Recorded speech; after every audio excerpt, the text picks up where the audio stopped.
गौतम बुद्ध से जानिए मृत्यु के उपरांत क्या होता है। एक बार बुद्ध से मालूक के पुत्र ने पूछा, भगवान, आपने आज तक यह नहीं बताया कि मृत्यु के उपरांत क्या होता है। उसकी बात सुनकर बुद्ध मुस्कुराए।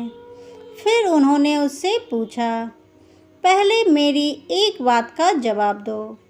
अगर कोई व्यक्ति कहीं जा रहा हो और अचानक कहीं से आकर उसके शरीर में एक विष बुझा बाण घुस जाए तो उसे क्या करना चाहिए? पहले शरीर में घुसे बाण को हटाना ठीक रहेगा या फिर देखना कि बाण किधर से आया है और किसे लक्ष्य कर मारा गया है? मलुक के पुत्र ने कहा, पहले तो शरीर में घुसे बाण को तुरंत निकालना चाहिए, अन्यथा विष पूरे शरीर में फैल जाएगा। बुद्ध ने कहा, बिल्कुल ठीक कहा तुमने। अब यह बताओ कि पहले इस जीवन के दुखों के निवारण का उपाय किया जाए या मृत्यु के बाद की बातों के बारे में सोचा जाए। मलुक के पुत्र अब समझ चुका था और उसकी जिज्ञासा शांत हो गई। बुद्ध ने कहा, सबका हित करो। एक दिन एक व्यक्ति बुद्ध के पास पहुंचा। वह बहुत अधिक तनाव में था। अनेक प्रश्न उसके दिमाग में घूम घूम कर उसे परेशान कर रहे थे, जैसे आत्मा क्या है, आदमी मृत्यु के बाद कहाँ जाता है, सृष्टि का निर्माता कौन है, स्वर्ग नरक की अवधारणा कहाँ तक सच है और ईश्वर है या नहीं। उसे इन प्रश्नों के उत्तर नहीं मिल रहे थे। जब वह बुद्ध के पास पहुंचा तो उसने देखा कि बुद्ध को कई लोग घेर कर बैठे हैं। बुद्ध उन सभी के प्रश्नों व जिज्ञासाओं का समाधान अत्यंत सहज भाव से कर रहे हैं। काफ़ी देर तक यह क्रम चलता रहा, किंतु बुद्ध धैर्यपूर्वक हर एक को संतुष्ट करते रहे। बेचारा व्यक्ति वहाँ का हाल देखकर परेशान हो गया। उसने सोचा, इन्हें दुनियादारी के मामले में पड़ने से क्या लाभ, अपना भगवत भजन करे और बुनियादी समस्याओं से ग्रस्त इन लोगों को भगाए। किंतु बुद्ध का व्यवहार देखकर तो ऐसा लग रहा था मानो इन लोगों का दुख उनका अपना दुख है। आखिर उस व्यक्ति ने पूछ ही लिया, महाराज, आपको इन सांसारिक बातों से क्या लेना देना?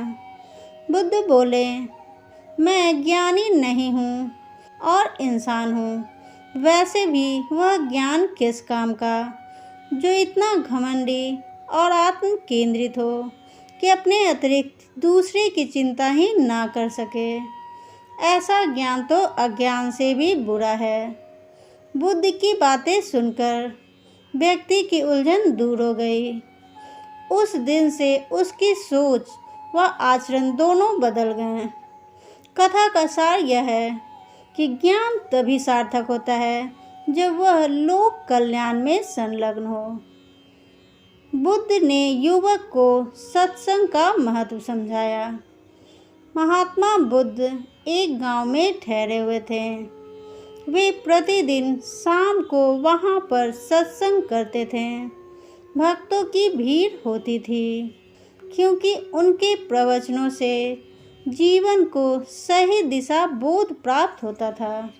बुद्ध की वाणी में गजब का जादू था। उनके शब्द श्रोता के दिल में उतर जाते थे। एक युवक प्रतिदिन बुद्ध का प्रवचन सुनता था। एक दिन जब प्रवचन समाप्त हो गए तो वह बुद्ध के पास गया और बोला, महाराज, मैं काफ़ी दिनों से आपके प्रवचन सुन रहा हूँ, किंतु यहाँ से जाने के बाद मैं अपने गृहस्थ जीवन में वैसा सदाचरण नहीं कर पाता जैसा यहाँ से सुनकर जाता हूँ। इससे सत्संग के महत्व पर शंका भी होने लगती है। बताइए, मैं क्या करूँ? बुद्ध ने युवक को बांस की एक टोकरी देते हुए उसमें पानी भरकर लाने के लिए कहा। युवक टोकरी में जल भरने में असफल रहा।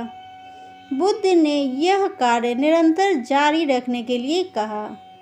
युवक प्रतिदिन टोकरी में जल भरने का प्रयास करता, किंतु सफल नहीं हो पाता। कुछ दिनों बाद बुद्ध ने उससे पूछा, इतने दिनों से टोकरी में लगातार जल डालने से क्या टोकरी में कोई फर्क नजर आया? युवक बोला, एक फर्क जरूर नजर आया।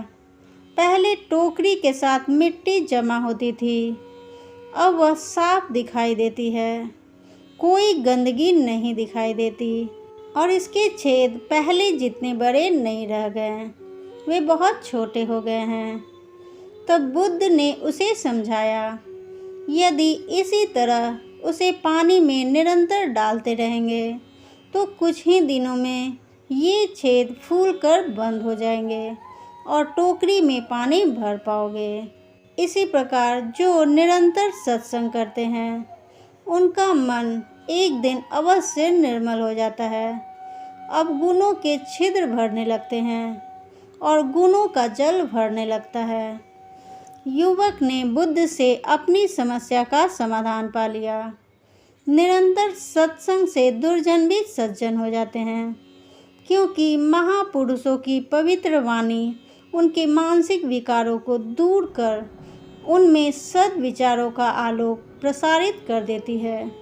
दोस्तों, मेरी कहानी पसंद आ रही है तो इसे लाइक करें, शेयर करें, सब्सक्राइब करें, कमेंट कर बताएं ये कहानी आपको कैसी लगी। तब तक के लिए थैंक्स फॉर वॉचिंग।